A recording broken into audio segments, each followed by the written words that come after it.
¿Crees que habrá mayor crecimiento en Europa o en Estados Unidos durante el 2012?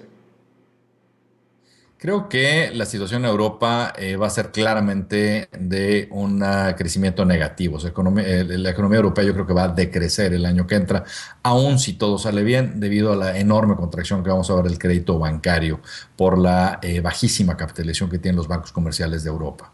Esto yo creo que les va a costar. Y yo esperaría una economía que tenga un crecimiento negativo de alrededor de 1% para el año y desafortunadamente creo que en el 2013 decrecerán aún más. En el caso de la economía de Estados Unidos, yo pienso que si todo sale razonablemente bien, podrían crecer un 1%. Esto sigue siendo bastante bajo y generará enormes problemas políticos y sociales, particularmente porque afectará los niveles de empleo.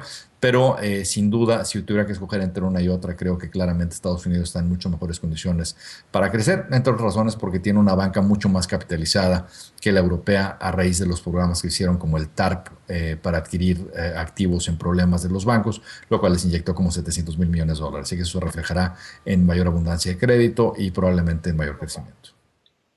Estados Unidos por amplio margen. No solo mayor que Europa, sino que la actividad económica muy probablemente se vaya a expandir en Estados Unidos, mientras que en Europa se va a contraer. Así que la performance diferencial va a ser muy, muy baja.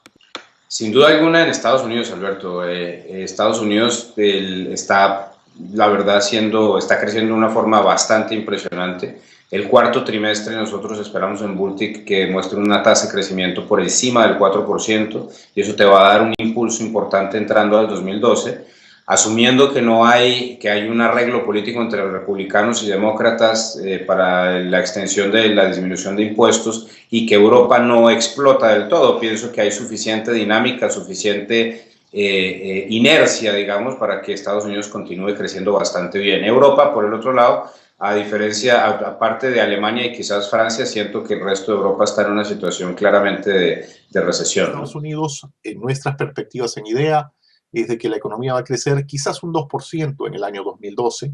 2% es por debajo de potencial, sin embargo, es un crecimiento que por lo menos da cierta flotación a la economía. Europa indudablemente va a ser recesionario el ambiente cuando vemos conjugado el grueso de Europa. Quizás la única pregunta es si nos mantenemos a dos velocidades diferenciadas, Alemania andando por un lado a más velocidad y el resto de Europa a una velocidad mucho más pequeña. Pero de lejos el crecimiento va a estar en Estados Unidos y va a estar ausente de Europa. Y la pregunta en Europa es qué tan profunda se hace la recesión en los países de la periferia y eso cómo infecta a Alemania. Podríamos ver una recesión inclusive más fuerte que el 1,5-2% que está como punto medio del mercado de momento en Europa. En el 2012 definitivamente yo veo que Estados Unidos va a crecer más que Europa. El crecimiento, el desempeño proporcionalmente será mucho mejor porque el 2012 es un año donde Europa ya se le acaba el espacio para seguir pateando sus problemas, seguir pasándolos para adelante, y la combinación de una crisis política que no permite la mayor integración europea junto con sus problemas de sobreendeudamiento, pues nos habla de una gran contracción de crédito, donde Europa aprecio yo que caería alrededor de por lo menos un 3,5% debido a esta contracción de crédito. Y por otro lado, los Estados Unidos creo que todavía podrían tener un crecimiento positivo si la recesión en Europa es moderada, y eso sería alrededor del 1-1,5%. Obviamente, si la crisis europea es mucho más profunda y la recesión es más grave, estamos hablando de una recesión del 5%, pues los Estados Unidos estarían sin mucho crecimiento. Pero nuevamente, en términos relativos, Estados Unidos mucho mejor que Europa en términos de crecimiento.